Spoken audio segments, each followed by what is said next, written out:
आपको भी पता लग गया होगा, डेट आ गई एग्जाम की।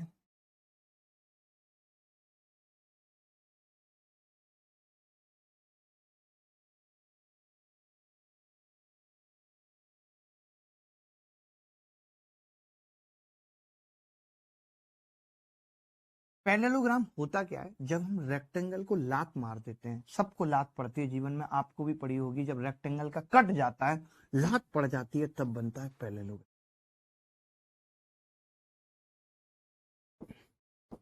ए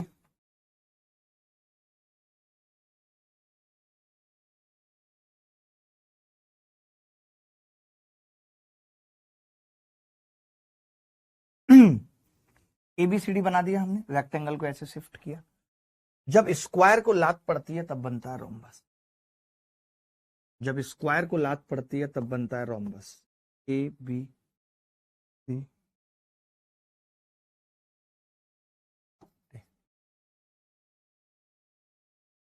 ठीक है, क्या क्या काम की बातें हैं। यहां पे ए बी पैरेलल भी है, इक्वल भी है सी डी के, जिसको हम एल कहते हैं।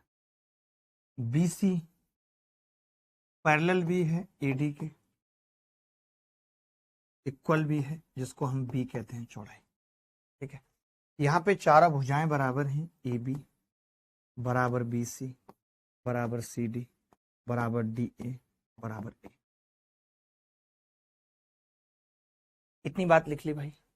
पैरेलल भी है, बराबर भी है। एंगल पे बात कर लेते हैं। एंगल ए, आमने सामने के कोण बराबर है। एंगल बी बराबर angle D.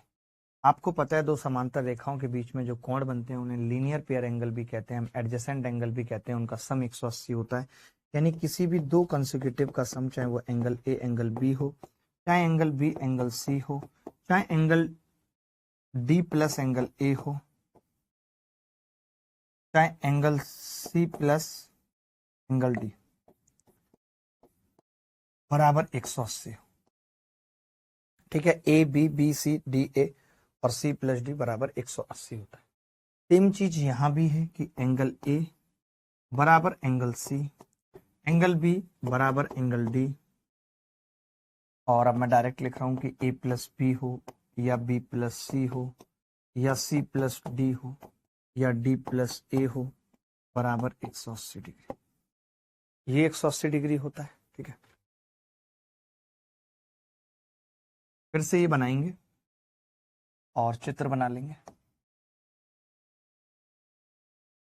A B C D. अब जो चीजें कॉमन होंगी वो मैं नीचे कॉमन में लिख दूंगा यहाँ पे, और जो कॉमन नहीं होंगी वो ऐसे ही। ठीक है, यहाँ पे रोम्बस बना दिया, लिख लीजिएगा ऊपर रोम्बस। ठीक है, ए बी सी डी। अभी मैं एक दिन मिक्स क्वाड्रिलेटरल भी पढ़ाऊंगा, जहां रेक्टेंगल के भी सवाल होंगे। एक बच्चा पूछ रहा है ए बराबर सी कैसे हुआ, कैसी बातें कर रहे हो, ए बराबर सी क्यों नहीं होगा? क्यों नहीं होगा भाई? ए बराबर सी, आमने सामने के कोण बराबर होते हैं। ये पैरेललोग्राम तभी बनेगा। ये क्या है? पैरेलल है, लाइन पैरेलल है आपस में। जब पैरेलल है तो मैं कहूंगा ये अल्फा, ये 180 माइनस अल्फा। अब ये दोनों पैरेलल हैं तो इन दोनों का सम 180, तो ये अल्फा अल्फा अल्फा होगा। कैसी बच्चों जैसी बातें कर रहे हैं आप।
देखिए एक पैरेललोग्राम के अंदर दो परपेंडिकुलर होते हैं, एक जो मैंने एल पे डाला है, एक जो मैंने बी पे डाला है।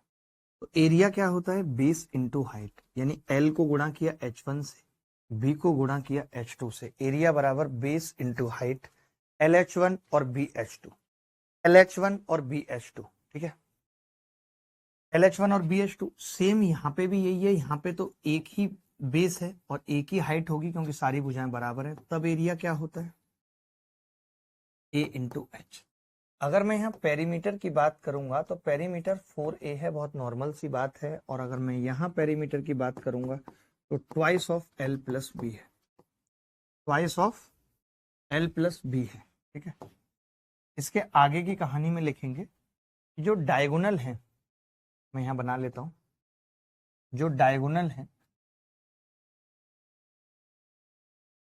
Diagonal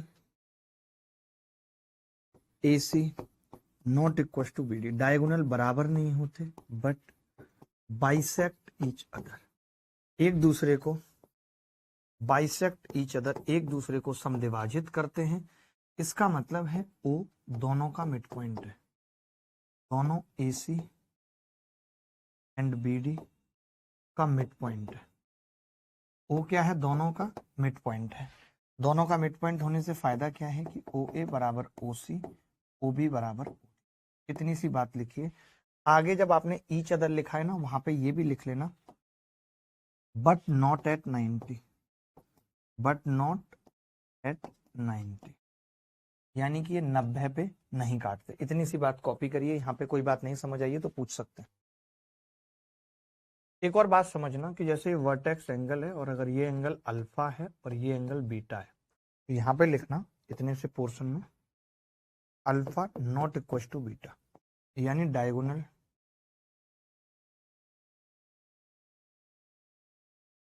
do not bisect vertex angle. इसका मतलब क्या है, ये जो वर्टेक्स एंगल है इसको बाइसेक्ट नहीं करते क्योंकि ये दोनों ट्राइंगल आपस में सेम नहीं हो पाते, तो ये अल्फा और बीटा इक्वल नहीं होते जैसे रेक्टेंगल में था। तो अगर मैं यहाँ पे बात करूं, पेरीमीटर मैंने बता दिया, तो यहाँ पे मैं कहूंगा diagonal AC not equal to BD but bisect each other at 90 degree. Diagonal AC और BD नॉट इक्वल टू आपस में बराबर नहीं होते but bisect each other at 90, ये 90 डिग्री का कोण होता है। ठीक है, ये कोण भी अल्फा और ये कोण भी अल्फा होता है, तो मैं ये भी कह सकता हूं कि diagonal bisect vertex angle, bisect vertex angle. आप सोच रहे होगे कि इसमें क्या अंतर है। देखिए जैसे ये अल्फा है तो इस ट्रायंगल में ये अल्फा हो जाता है, ये बीटा है तो ये बीटा हो जाता है, इसीलिए दोनों बराबर नहीं हो पाते, वरना ये दोनों ट्रायंगल आपस में इक्वल होते हैं, कॉन्ग्रुएंट होते हैं, बट ये अल्फा बीटा बराबर नहीं होते। बट यहाँ पे क्या होता है कि ये अल्फा है, ये भुजा बराबर है, तो ये भी अल्फा होगा, ये भी अल्फा है क्योंकि सारी भुजाएं बराबर हैं। तो डायगोनल वर्टेक्स एंगल को समद्विभाजित करता है, इधर नहीं करता है। ये अंतर समझ पा रहे हैं भाई, ये अंतर समझ पा रहे हैं दोस्त। दोबारा से लिखेंगे फिर दोबारा बनाएंगे, इसका फायदा बहुत होता है कि याद करने में आसानी हो जाती है इस तरीके से पढ़ने में।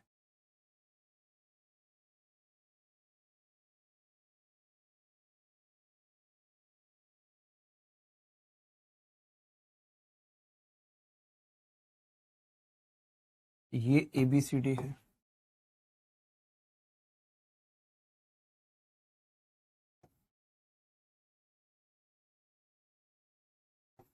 ये ABCD है,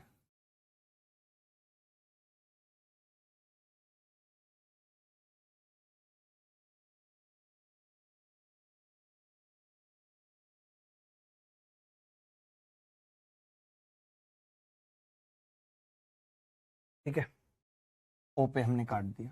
तो यहाँ पे एक चीज लिखनी है जो काम की है, कॉमन होगी वो मैं नीचे लिखा दूंगा। जो सबसे जरूरी है वो ये है कि twice of L square plus B square बराबर AC square diagonal plus B D square, यानी D1 square plus D2 square. ये कह सकते हैं twice of L square plus B square बराबर AC square plus BD square बराबर D1 square plus D2 square. ठीक है, क्लियर है। ये सबसे इंपॉर्टेंट है जो कोसाइन रूल से आता है, इसको एकदम लर्न कर लेना है, याद कर लेना है। ठीक है, सेम यही चीज यहाँ रखें तो यहाँ पे दोनों भुजाएं बराबर हैं L और B, तो वो हो जाता है 4A स्क्वायर। ये आप ऐसे भी कर सकते हैं कि ये 90 डिग्री है, ये D1 बटा 2 है, ये D2 बटा 2 है, तो मैं पाइथागोरस लगा सकता हूं इसमें। कैसे? मैं कह सकता हूं कि भाई D1 बटा 2 का स्क्वायर प्लस D2 बटा 2 का स्क्वायर बराबर A स्क्वायर, बराबर A स्क्वायर। ठीक है, तो 4A स्क्वायर बराबर D1 स्क्वायर आ जाएगा प्लस D2 स्क्वायर आ जाएगा। आपको ये याद रखना है, कंठस्थ रखना है। दोनों पे कई कई बार सवाल पूछा जा चुका है, दोनों पे ही कई कई बार सवाल पूछा जा चुका है, कंठस्थ रखना है। देखो भाई, ठीक है, क्लियर है इतनी सी बात। एक और बात लिखना है इसके बाद, ये सबसे मेन पॉइंट था, ये सबसे इंपॉर्टेंट और मेन पॉइंट था। अब जो कॉमन है दोनों में बातें, वो लिख रहा हूं यहाँ पे। कॉमन क्या है कि एबीसी का एरिया दोनों में बराबर होगा बीसीडी का एरिया, बराबर एसीडी का एरिया, बराबर एबीडी का एरिया, बराबर 1/2 ऑफ एबीसीडी। ठीक है, ओएबी का एरिया, ओबीसी का एरिया, ओसीडी का एरिया बराबर ओएडी का एरिया बराबर 1/4 ऑफ एबीसीडी का एरिया, बराबर 1/4 ऑफ एबीसीडी का एरिया। इतना लिख लिया।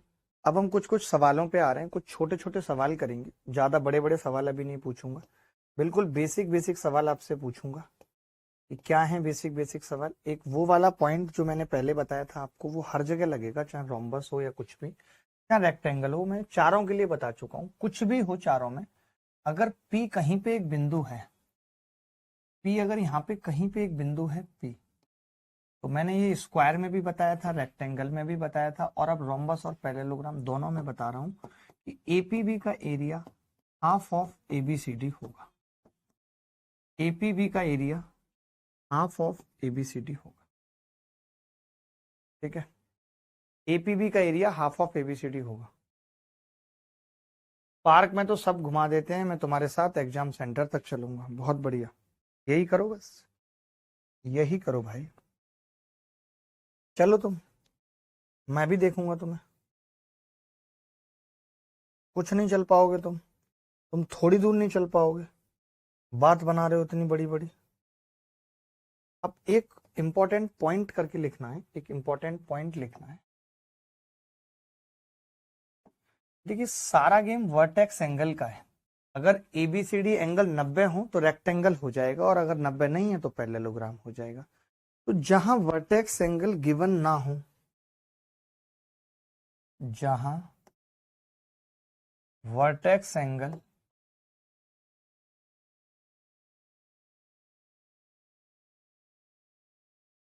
गिवन ना हो, जहां वर्टेक्स एंगल गिवन ना हो, वहां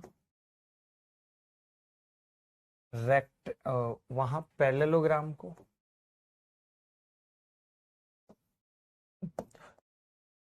वर्टेक्स एंगल के साथ साथ डायगोनल्स भी लिख लो, वर्टेक्स एंगल्स और डायगोनल्स। जहां वर्टेक्स एंगल्स और डायगोनल्स गिवन ना हो, वहां पैरेललोग्राम को रेक्टेंगल एंड रोम्बस को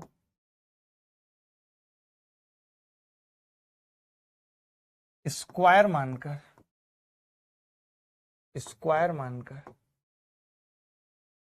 सवाल की ऐसी तैसी कर सकते, सवाल की ऐसी तैसी कर सकते, ऐसी तैसी कर सकते हैं।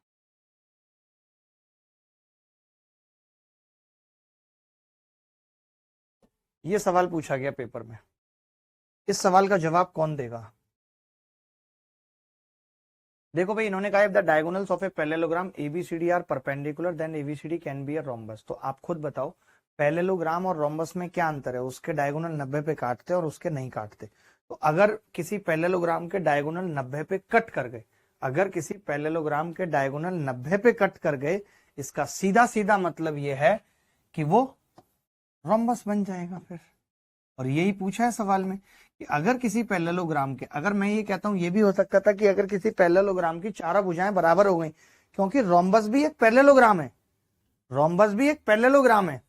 सेकंड पॉइंट है, पहला वाला कथन सत्य है, सबको कोई दिक्कत तो नहीं है। The diagonals of a quadrilateral ABCD are equal and perpendicular then ABCD is a square. तो आपको पता है, देखिए परपेंडिकुलर दो ही केस में होते हैं डायगोनल, मैं ये बात अलग से भी लिखा देता हूं, वो होते हैं या तो स्क्वायर में या रोम्बस में, परपेंडिकुलर डायगोनल, लेकिन उसमें इक्वल नहीं होते, रोम्बस में इक्वल नहीं होते। इन्होंने क्या कहा है, इक्वल भी हैं और परपेंडिकुलर है, तो वो स्क्वायर में ही हो सकते हैं। ये भी सही है कथन, ये भी सही है। तो फर्स्ट एंड सेकंड बोथ सही है। बी आ रहा था किसी का, किसी माइके लाल का बी आ रहा था?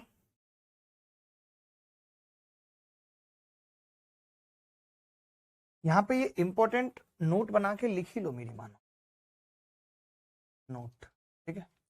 डायगोनल AC बराबर BD, ठीक है भाई, डायगोनल AC बराबर BD। दो बातें हो सकती हैं, हाय हाय कितनी प्यारी बात है, दो बातें हो सकती हैं सनम तेरे इनकार की, या तू दुनिया से डरती है या तू किसी और पे मरती।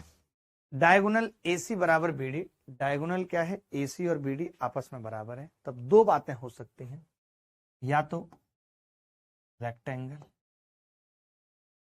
या स्क्वायर, या अब यहां से भी दो बातें निकलेंगी। इक्वल होने के बाद अगर डायगोनल परपेंडिकुलर है, AC परपेंडिकुलर BD, तो रेक्टेंगल में परपेंडिकुलर नहीं होते भाई, तब ये स्क्वायर होगा।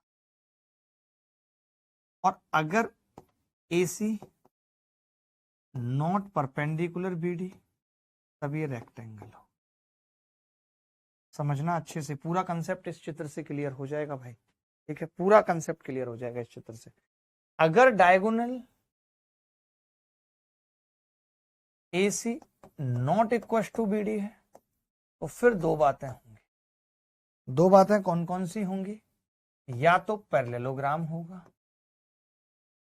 पैरेललोग्राम होगा, या रोम्बस होगा। दोनों में से कोई दो बातें होंगी। अगर ऐसा हो गया तो फिर दो बातें होंगी, अगर AC परपेंडिकुलर हो गया BD के, तब ये रोम्बस होगा, तब ये रोम्बस होगा। और अगर AC BD के परपेंडिकुलर नहीं हुआ, तब ये पैरेललोग्राम होगा। बस इतना लिख लीजिए, आज के बाद कभी कोई डाउट नहीं रहेगा। समझ आ गया सबको?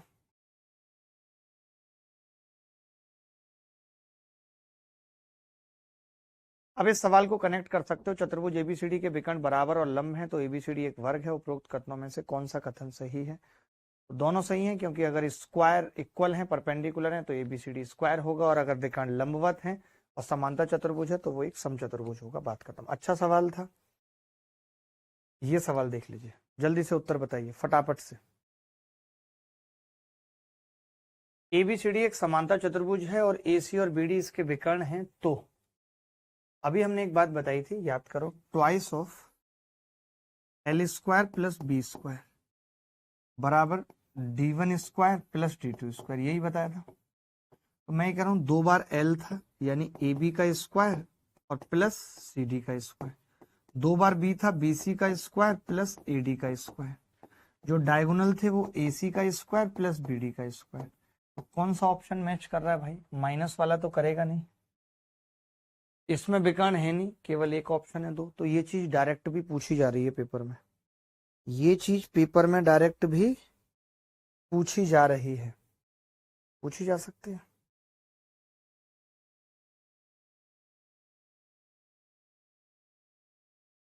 चलिए एक छोटा सा सवाल, अभी मैं बहुत ऐसे सवाल पूछ रहा हूं जैसे सवाल आजकल पेपर में आ रहे हैं छोटे छोटे।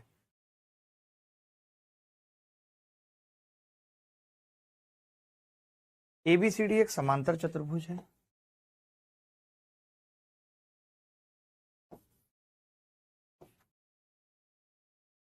एबीसीडी एक समांतर चतुर्भुज है यदि ए और सी के समद्विभाजक विकर्ण बीडी से क्रमशः बिंदु पी और क्यू पर मिलते हैं। ए और सी के समद्विभाजक, बहुत ध्यान से समझना, ए और सी के एबीसीडी एक समांतर चतुर्भुज है। ए और सी के समद्विभाजक विकर्ण बीडी से पी और क्यू पर मिलते हैं। ये विकर्ण बीडी है, ये एंगल बाइसेक्टर खींचा, ये एंगल बाइसेक्टर खींचा, तो पी पे मिल रहा है और क्यू पे मिल रहा है। ठीक है भाई, इन्होंने कहा है कि निम्नलिखित में से कौन सा सही है ये बताना। देखो मान लेते हैं कि एंगल 2 अल्फा था, तो ये अल्फा ये अल्फा, अब आपको पता है ये 2 अल्फा, तो ये भी अल्फा और ये अल्फा होगा या नहीं, बोलो। ये एंगल मान लेते हैं बीटा, तो ये भी बीटा होगा। तो हमने देखा कि ये भुजा बराबर है एक तो, और एक ये भुजा बराबर है, यानी एडी बराबर है बीसी के, एडी बराबर है बीसी के,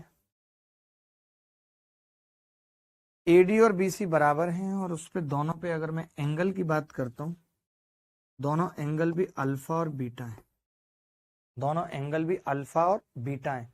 तो क्या हम कह सकते हैं कि ट्राइंगल अपने आप में तीनों कोण भी बराबर हो जाएंगे फिर तो ये कॉन्ग्रुएंट हो सकते हैं ट्राइंगल, बिल्कुल हो सकते हैं। ए पी डी कॉन्ग्रुएंट होगा सी क्यू बी, और जब ये कॉन्ग्रुएंट हो गया तो बीटा के सामने इसमें क्या है, एपी,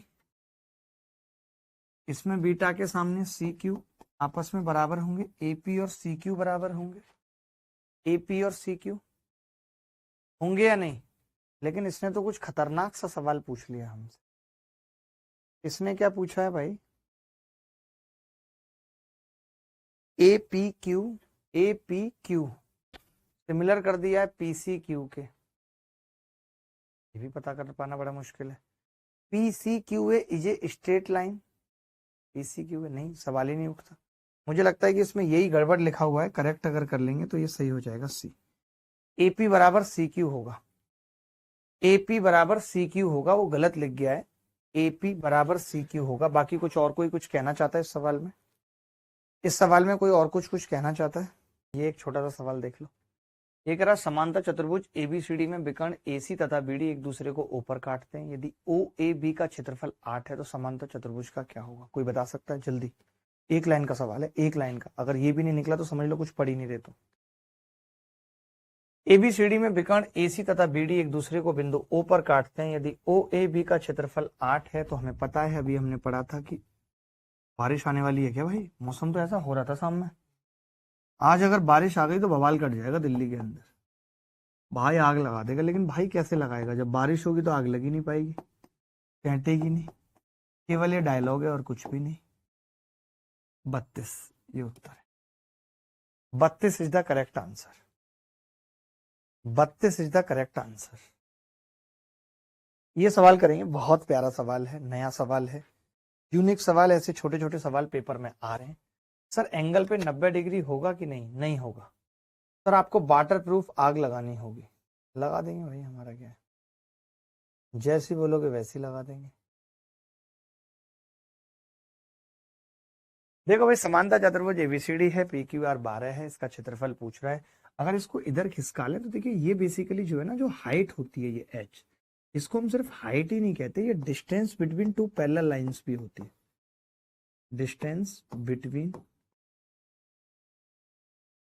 टू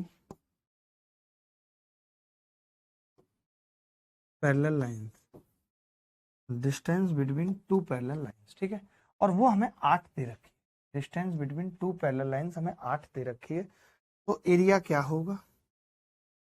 एरिया बराबर होगा हाफ इंटू 12 इंटू 8, 12 × 96 का आधा 48, 12 × 96 का आधा 48, ये उत्तर 48 इज द करेक्ट आंसर। कोई रोक के दिखा दे 48 को। सर आपसे कैसे बात होगी? नवनीत, हो जाएगी बात तो कभी भी हो जाएगी, जब चाहोगे तब हो जाएगी। ये सवाल देख लीजिए, जल्दी जल्दी उत्तर बताइए यार, अच्छा नहीं लगता फिर आप उत्तर नहीं निकालते। जल्दी बताइए, जल्दी जल्दी से तुम उत्तर बताना। देखो एक चीज समझना, बहुत ध्यान से समझने वाली बात भी है। जैसे एक नीले रंग का समांतर चतुर्भुज था एबीसीडी, बारीकी से बताऊंगा। मैं ये जानता हूं कि अगर मैं इस एबीडी ट्राइंगल का एरिया निकाल दूं, एबीसीडी का जो एरिया होगा वो ट्वाइस ऑफ ट्राइंगल एबीडी का एरिया होगा।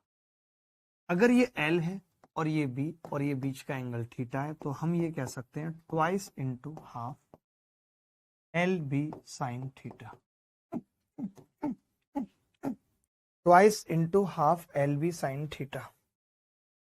2 से 2 कट गया तो क्या आ गया, एल बी साइन थीटा। ठीक है, तो अब हमें पता है कि ये 16 है तो ये भी 16 होगा, और इसका एरिया निकालने के लिए एल बी और साइन थीटा मतलब साइन 30, तो कितना आ जाएगा 144 इंटू हाफ बराबर 72। यही उत्तर है, यही उत्तर है। ये सवाल का उत्तर कौन बताएगा फटाफट से, जल्दी। ये आ गया सबको समझ? सर हाफ क्यों किया लास्ट वाले क्वेश्चन में? गांठें तोड़ दूंगा, आप क्यों किया लास्ट वाले क्वेश्चन में? अरे हाफ एक ट्राइंगल का एरिया तो half x y sine theta ही होता है ना भाई। तो इस ट्राइंगल का एरिया निकालना था तो हाफ एल बी इंटू उसके बीच का कौन साइन थीटा। हाफ से हाफ कट गया तो एबीसीडी का हमको फॉर्मूला मिला एल बी और उसके बीच का कौन थीटा का साइन, वही हम यहाँ किए भाई। तो साइन 30 की वैल्यू होती है हाफ। तुम किस हाफ की बात कर रहे हो भाई? चलो आप ये वाला सवाल करो, हटाओ सारी बातें, सारी सारी बातें हट लाओ तुम, हमें ना पता है ओ जीरे ऐसी थोड़ा मिनिमम कर लो भाई मेरे। अरे यार ये बच्चे बड़े पागल हैं। अब एक बात बताओ, इसकी हाइट मैं कैसे निकालूं? हाइट निकालने में दिमाग नहीं लगेगा, या तो फिर तुम हाइट ही निकाल लो।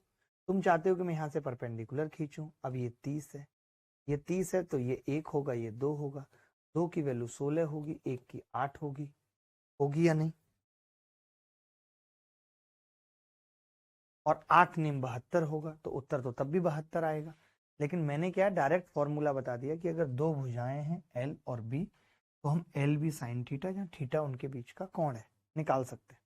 थोड़ा अब नहीं आ रहा है समझ, इतना भी क्या सोचना है यार, हटाओ।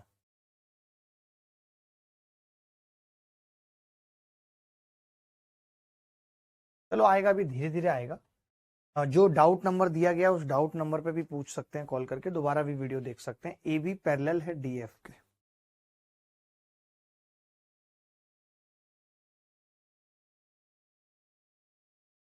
ठीक है, AED बराबर 8 एरिया है। चतुर्भुज ABCEF का क्षेत्रफल, ABCE का क्षेत्रफल 22 है। तो त्रिभुज BCF का क्षेत्रफल बताना है। BCF, AB पैरेलल है DF के। AB बराबर CD, AB बराबर CD बराबर EF, EF भी बराबर।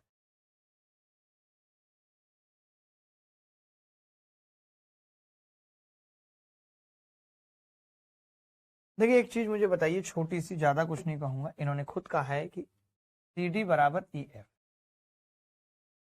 CD बराबर EF। मैं कह रहा हूं मैंने इसमें से EC घटा दिया, दोनों तरफ से EC घटा दिया, ये बताने के लिए कह रहा हूं। CD में से EC जाएगा, DE बचेगा, और EF में से EC जाएगा, CF बचेगा। तो यहां से मैंने एक चीज निकाल दी मित्र, ये जो दूरी है ना, ये और ये आपस में बराबर होगी। और अगर ये आपस में बराबर होगी तो आपको पता है कि दो पैरेलल रेखाओं के बीच की दूरी बराबर होती है। इस ट्रायंगल की हाइट अगर h है, h है, तो इस ट्रायंगल की हाइट भी यहां तक h होगी। ठीक है, बेस बराबर है, हाइट बराबर है, तो क्या मैं ये कह सकता हूं कि ADE का एरिया बराबर BCF का एरिया कह सकता हूं, BCF का। और ADE का 8 दिया है और BCF का पूछा है, ये भी 8 हो जाए।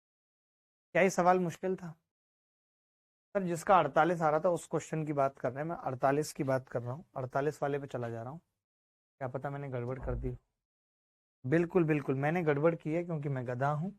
एरिया होता है बेस इंटू हाइट, एरिया होता है बेस इंटू हाइट। तो 96 उत्तर आएगा, लेकिन एबीसीडी का ही पूछा था ना। हाँ, मेरी गलती थी, मैं माफी चाहता हूँ। देखो भाई, अब इसमें एक चीज समझाने वाली और समझने वाली दोनों ही है। ये एक पैरेललोग्राम है, A B C D. A B C D एक पैरेललोग्राम है, ठीक है।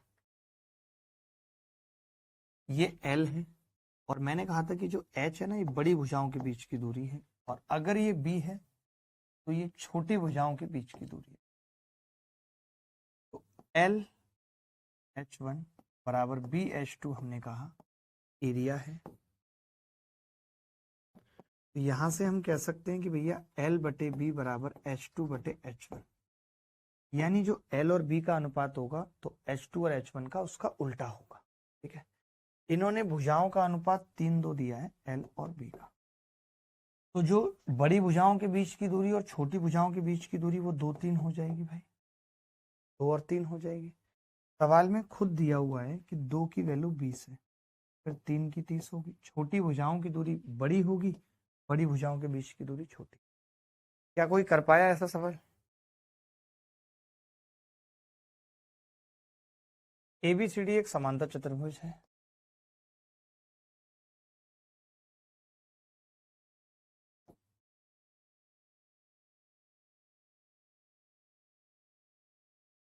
AB को बिंदु E तक इस प्रकार बढ़ाया गया है।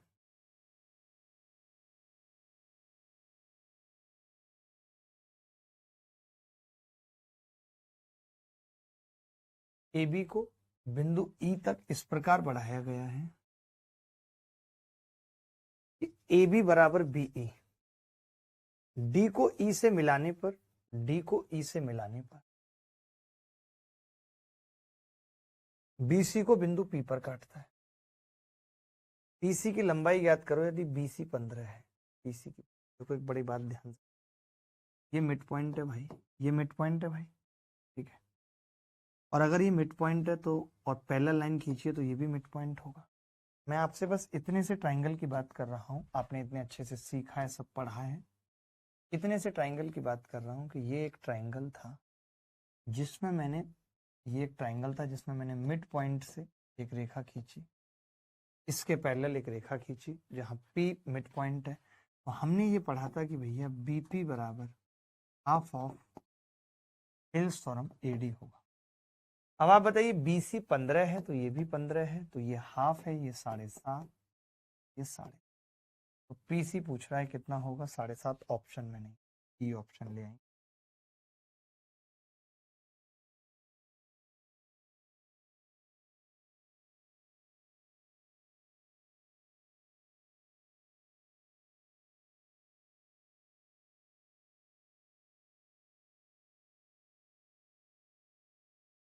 नीचे दिए गए चित्र में एबीसीडी एक समांतर चतुर्भुज है। ओ ए बी का क्षेत्रफल बराबर 129 है। तो हमसे पूछ रहा है ओबीसी का क्या होगा। देखिए, बड़ा बड़ा प्यारा सा सवाल है, बड़ा ही लचीला सवाल है। मैं ये कहूंगा, अगर मैं इसको ऐसे मिला दूं, तो आपको पता है कि ये मिड पॉइंट है इसका, ये इसका मिड पॉइंट है, क्योंकि मिड पॉइंट पे ही काटता है डायगोनल। इसका एरिया अगर ए है तो इसका भी ए होगा, मानते हैं, क्योंकि मीडियन ट्राइंगल को दो इक्वल एरिया वाले पार्ट में बांटती है। ये इसका मिड पॉइंट है तो ये भी अगर बी है तो बी है। यानी हम ये कह सकते हैं कि ओ ए बी का भी उतना ही एरिया आ रहा है जितना एरिया ओबीसी का आ रहा है। आ रहा है। ओ ए बी का कितना दिया है, 129 दिया है। ओबीसी का पूछ रहा है क्या होगा, 129। तो भाई आप धागो, ये ऑप्शन क्यों नहीं मिल रहे हैं? कल नहीं है आपको हैं? एक में डी ऑप्शन ई ऑप्शन जोड़ना पड़ रहा है। बोलो भाई, डाउट है किसी को तो बताओ। चलो, ये सवाल आसान था, लिख लीजिएगा, इसको ऐसे लिख लीजिएगा, ओ डायगोनल बीडी पर कहीं एक बिंदु है, ऐसे लिख लीजिएगा, ओ डायगोनल बीडी पर कहीं एक बिंदु है, कहीं एक बिंदु है। लिख लीजिएगा कि ओ ए डी का एरिया बराबर OCD का एरिया, OAB का एरिया बराबर OBC का एरिया। इतनी सी बात लिख लीजिएगा अलग से, ताकि डायरेक्ट अगर सवाल देखे तो पेपर में कर पाए। ABCD एक समांतर चतुर्भुज है।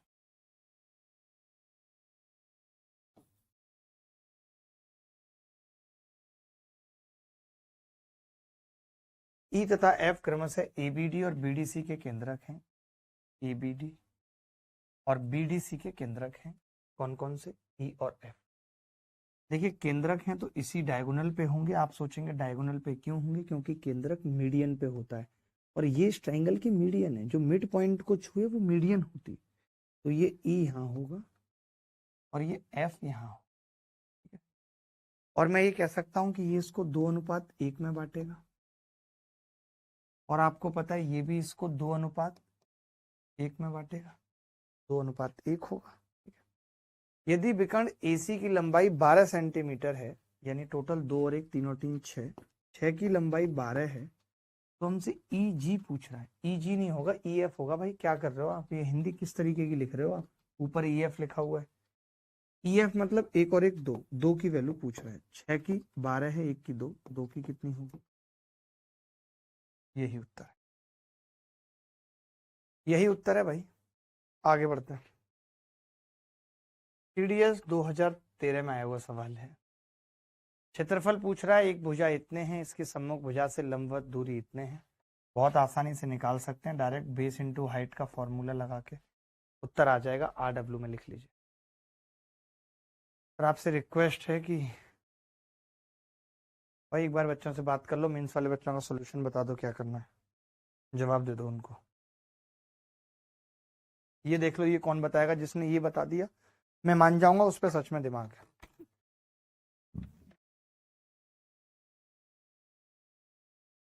तो अभी एक बात बताई गई थी आपको कि विकर्ण का वर्ग D1 square plus D2 square बराबर twice of L square plus B square बराबर ट्वाइस ऑफ L कितना है? 3 का स्क्वायर प्लस 10 का स्क्वायर। 3 तिया 9, 10 ढाई 100, 9 100, 9 दूनी 218। क्या सबको याद था ये सवाल देखना CDS 2014 में आया था। ऐसा सवाल मैं इसलिए पूछ रहा हूं क्योंकि अब मेंस में इस तरीके के सवाल आने की उम्मीद है। मेंस में इस तरीके के सवाल आने की उम्मीद है। प्लीज सर बैक टीम से काम करवाइए, सत्य प्रकाश कह रहा है। देखिए नीचे दिए गए जानकारी को ध्यान से पढ़िए, निम्नलिखित प्रश्नों के उत्तर दीजिए। एक भूखंड समांतर चतुर्भुज के रूप में है। भूखंड का परिमाप 86 है।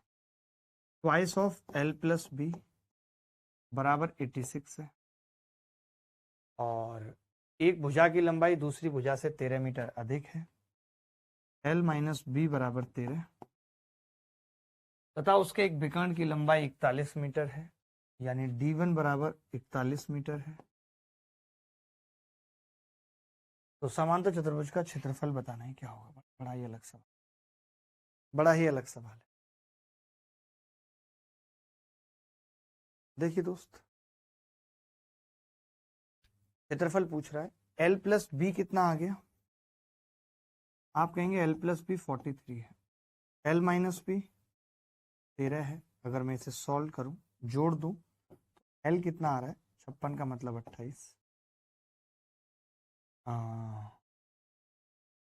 और B का मतलब कितना आ रहा है?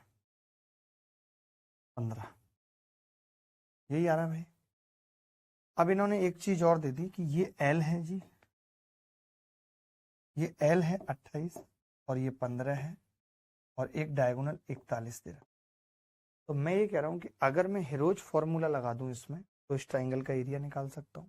इस ट्राइंगल का और डबल कर दूंगा। इस ट्राइंगल का एरिया निकालने के लिए पहले मैंने सेमी पेरीमीटर S निकाला। S क्या होगा? 41 और 28 या 41 और 15। 56 का आधा 28 और 14 42 आ गया। S 42 आ गया। एरिया क्या होता है? अंडर रूट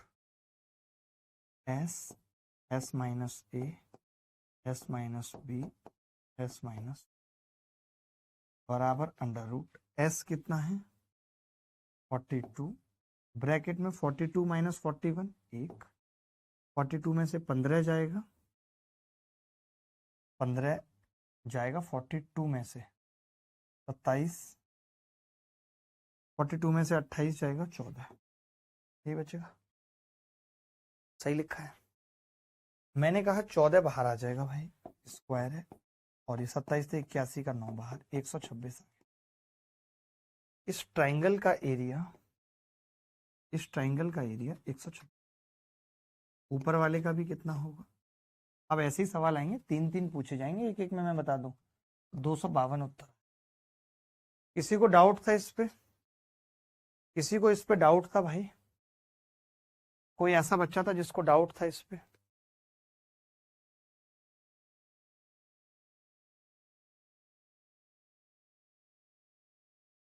अब देखना एक चीज और, समांतर चतुर्भुज की छोटी वाली ऊंचाई क्या है ये पूछ रहा है। वाह, छोटी वाली ऊंचाई पूछ। कितने लोग ये जानते हैं कि छोटी ऊंचाई बड़ी भुजा पर होगी? ध्यान से समझना, छोटी ऊंचाई बड़ी भुजा पर होगी ये है। तो क्या मैं इसको ऐसा लिख सकता हूं कि भाई एरिया होता है 28 इंटू एच बराबर एरिया कितना है 250, ये कह सकता हूँ 252 एरिया। मैंने 14 से काटा, 14 से कटेगा, ये कटेगा जी, 14 से 18 बार कटेगा और 14 से 2 बार, तो एच कितनी आ जाएगी, ये उत्तर है। छोटी ऊंचाई 9 है। क्या कोई ऐसा था जो छोटी ऊंचाई नहीं निकाल पा रहा था? क्या कोई ऐसा बच्चा था जो छोटी ऊंचाई नहीं निकाल पा रहा था? साउंड प्रॉब्लम हो रही है सर, साउंड कम आ रही है, साउंड तो इतनी ज्यादा आ रही है, आप कह रहे हो कम आ रही है। अब साउंड आ रही है क्या? अब भी दिक्कत है क्या साउंड की? अब भी साउंड की दिक्कत है क्या? मैं दोबारा बता देता हूं। मैंने ये कहा twice of L plus B 86 दे रखा था, एल माइनस बी 13, डी1 41। मैंने यहाँ क्या किया, L plus B 43, L minus B 13, L निकाल दिया 28, बी 15। मैंने कहा ये 28 ये 15 एक डायगोनल 41 है, इस ट्राइंगल का एरिया निकाल देता हूँ। 41 15 28 की भुजा का एस 42 आ गया, area under root s, s minus a, s minus b, s minus c, सब कुछ करा तो एरिया आ गया 126 इस ट्राइंगल का, तो इसका भी 126, टोटल 252 आ गया। फिर इन्होंने कहा कि छोटी भुजा की लंबाई, तो मैंने परपेंडिकुलर डाल दिया। भाई ये इंग्लिश में क्यों नहीं है सवाल?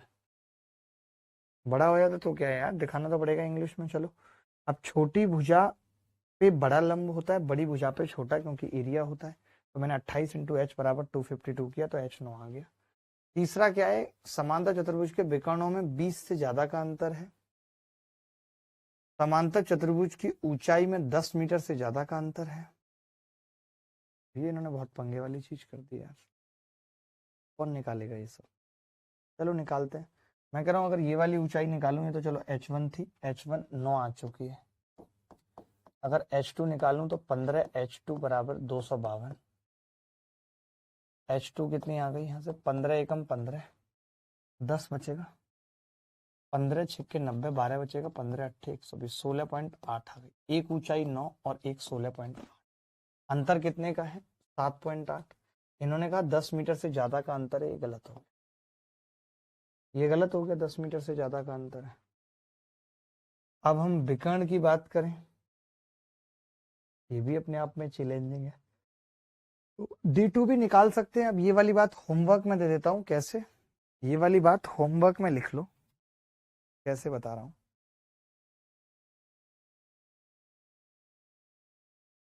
या तो ऐसा करना कि ट्वाइस ऑफ, अभी बताया था, twice of L square plus B square बराबर D1 square plus D2 square, ये कर लेना भाई। या तो ये कर लेना D1 square plus D2 square, यहाँ से सब कुछ पता है, एक 15 है, एक 28 है और एक 41 है, तो D2 आ जाएगा, एक तरीका। दूसरा मुझे लग रहा है ऐसा भी कर सकते हैं कि जो डायगोनल है दूसरा, जैसे डायगोनल ऐसे ही तो बन रहा है, ये 15 और ये 8, मैंने डायगोनल D2 मान लिया। मैं ये तो कह ही सकता हूँ कि D2 जो है वो दोनों भुजाओं का जोड़ 23 और दोनों भुजाओं का अंतर 15 में से 8 गए, 28 था, 15 क्या क्या था, 28 और 15 है भुजाएं।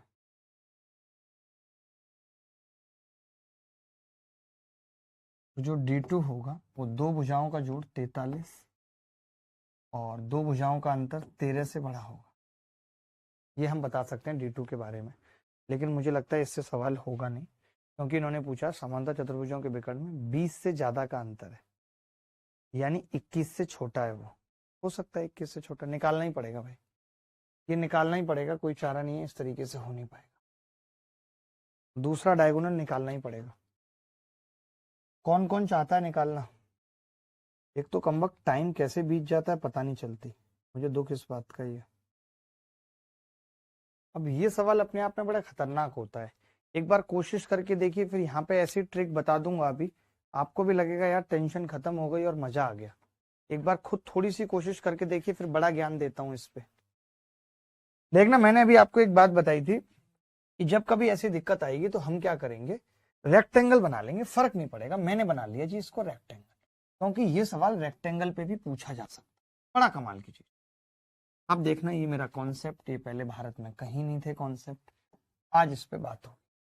पी और क्यू क्रमशः बीसी, बीसी का मध्य बिंदु पी और सीडी का मध्य बिंदु क्यू, ये आपस में मध्य बिंदु,